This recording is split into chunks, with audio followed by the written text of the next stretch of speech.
मैंने भगवद गीता तब तक नहीं पढ़ी थी जब तक मुझे ज्ञान नहीं हुआ कि हम सब आत्माएं हैं और ये ज़िंदगी और इन आत्माओं के लिए एक इम्तिहान है अपने अंदर से सबसे अच्छे रूप को बाहर निकालने का। और भगवद गीता इस इम्तिहान को पास करने की एक अच्छी किताब है।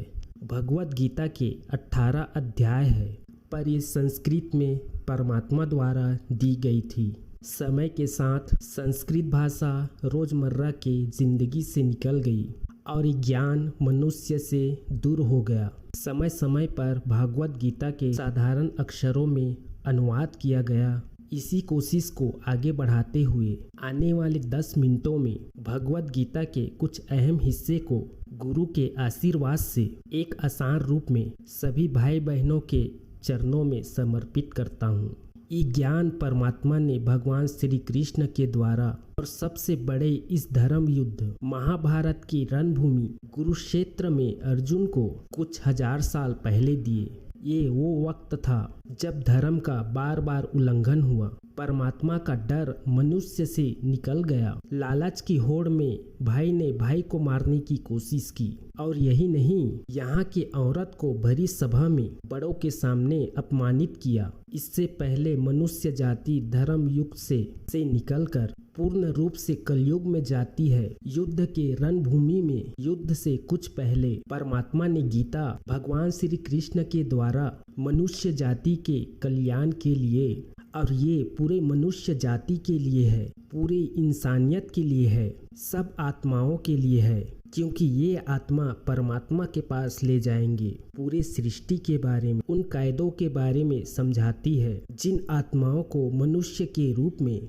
हर हाल में पालन करना होगा, रक्षा करनी होगी। और इन्हीं कायदों के बुनियाद में आत्माओं को शरीर त्यागने के बाद परखा जाएगा और इस परीक्षा में पास होने के लिए और हमेशा इस जन्म और मृत्यु से मुक्ति मिलेगी। परमात्मा भगवद गीता में कहते हैं कि मैं ही सबकी शुरुआत हूँ, मैं शुरू से भी पहले था और सब खत्म होने के बाद भी रहूँगा। सब मुझ में है और मैं सब में हूँ। जो भी तुम छू सकते हो, देख सकते हो, चख सकते हो या सुन सकते हो, सब मैं हूँ। ये नदियाँ, पहाड़, सूरज, ग्रंथ, चांद, सितारे सब मैंने बनाए हैं। मैंने ही भगवान, शैतान, राक्षस और इंसान बनाए हैं। मैं सर्वव्यापी हूँ, मैं सब जगह हूँ, सब में रहता हूँ, सब में मैं ही हूँ, मैं ही हूँ। मैं ही ब्रह्मा बन के सब बनाता हूँ और रुद्रा बन के सबको नष्ट भी करता हूँ। मैं ही सृष्टि बनाता हूँ, मैं ही तोड़ता हूँ, ताकि आत्माओं को मौके मिल सके इस जन्म और मृत्यु से एक दिन मोक्ष पाने को, हमेशा के साथ परमात्मा के पास रहने को। भगवद गीता कहती है कि ये सबसे बड़े परीक्षा के लिए परमात्मा ने प्रकृति का निर्माण 5 तत्वों से किए हैं। हवा, अग्नि, जल, पृथ्वी और ईथर से किया, जिसे हम छू के, चख के, सूंघ के, देख के समझ सकते हैं। पर खुद परमात्मा इन 5 इंद्रियों के समझ से बाहर है। उन्हें आत्मा और इंद्रियों से नहीं जान सकते। आत्मा 5 इंद्रियों के साथ वैसी ही है जैसे एक लोहे का रिबोट, जिसे उन्हें बनाने वाले का कोई पता नहीं। अर्जुन को भी भगवान का विराट रूप देखने के लिए भगवान कृष्ण ने दिव्य नेत्र दिए थे।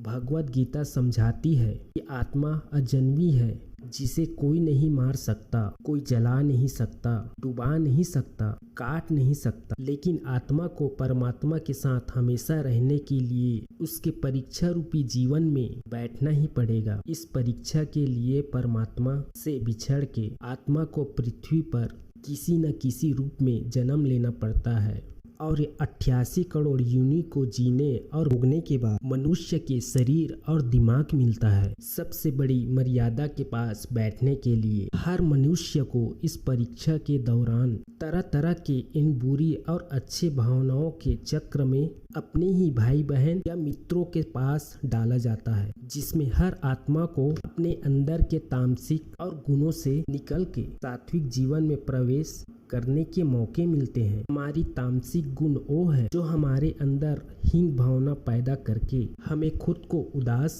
और नुकसान पहुंचाते हैं। हमारी राक्षस गुण ईर्ष्यालु और लोभी बना के दूसरों के प्रति नुकसान पहुंचा सकते हैं। इस परीक्षा के दौरान हर आत्माओं को तामसिक और गुणों के साथ सात्विक गुण वो है जो हमारे आत्माओं के साथ अपने आसपास की हर चीज से जोड़े उन्हें प्यार करना सिखाते हैं। परीक्षा के दौरान हर आत्माओं को जीवन के चारों अवस्थाओं धर्म, काम और मोक्ष का ज्ञान पाके मुक्ति मिलती है। यही वो द्वार है जिसे पार करके आत्मा परमात्मा के पास पहुंच सकती है।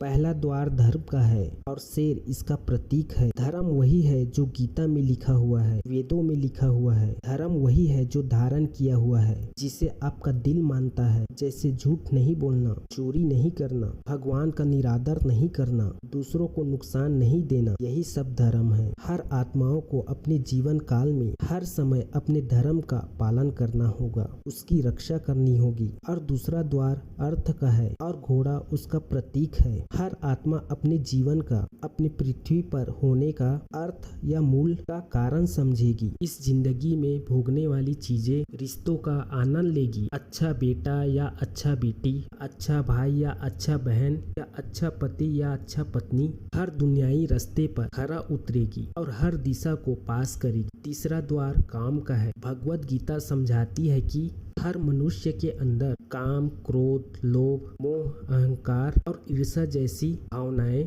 हमें या दूसरों के प्रति नुकसान पहुंचा सकती है। इन भावनाओं को हर मनुष्य को हमेशा अपने नियंत्रण में रखना होगा, क्योंकि इनके भाव में किया हुआ कोई भी काम हमारे जीवन भर की निशानी का कारण बन सकती है और एक आत्मा संतोष इन भावनाओं में हमेशा के लिए विजय पा सकती है। चौथा स्तंभ मोक्ष का है और हाथी इसका प्रतीक है। इस परीक्षा रूपी जीवन में हर मनुष्य को हर समय इच्छा रखता है।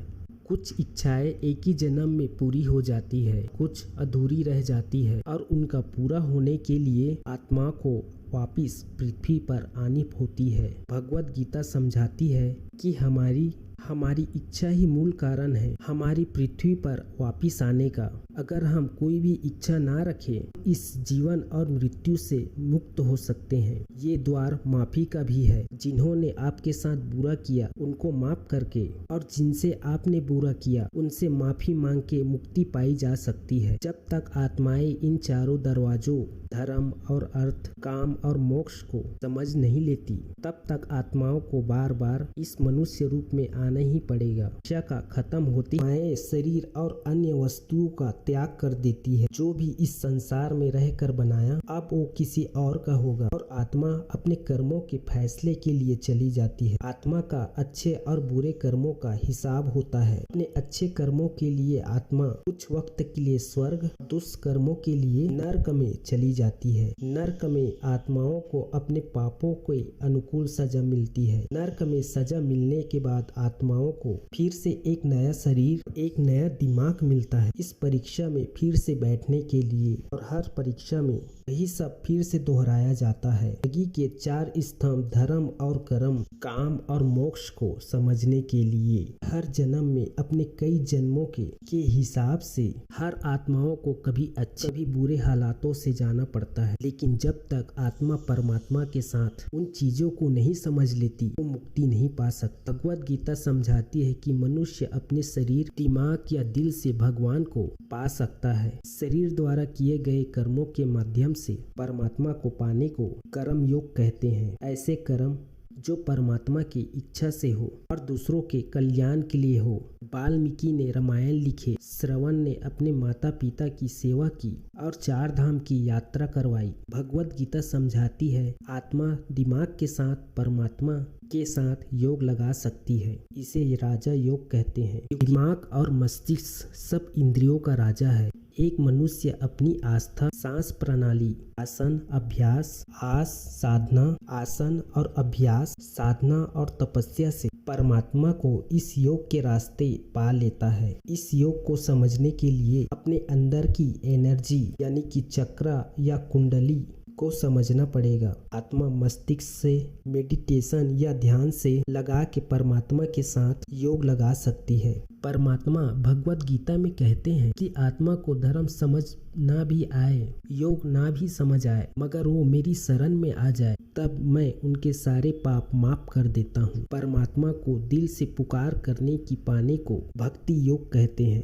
परमात्मा को ऐसी दिल से पुकार के पाने को इसी को योग कहते हैं। चैतन्य महाप्रभु, मीराबाई और भगवान हनुमान इस योग के सबसे बड़े उदाहरण हैं। लेकिन कभी आत्मा अपने होने का, अपने मूल कारण भूल के धर्म का उल्लंघन करे या पाप के रास्ते पर निकल जाए तो उसे खुद ठीक करने के लिए पृथ्वी पर जन्म लेते हैं। आइए श्रीमद् भगवत गीता, गुरु ग्रंथ साहिब, तूरा, बाइबल, कुरान या किसी ऐसी दी हुई किताबों को पूरा पढ़े, इस जिंदगी के असली जीने की मायने समझे और परमात्मा के साथ योग लगाए। अगर आपने इसे प्रसन्न किया तो इसे औरों को भी बांटे ताकि सब आत्माएं अपने यहाँ होने का मूल रूप समझ सके, ताकि सब आत्माएं अपने यहाँ मूल रूप और इस जन्म और मृत्यु से मुक्ति पाके हमेशा परमात्मा के साथ रह सके। जय श्री कृष्ण।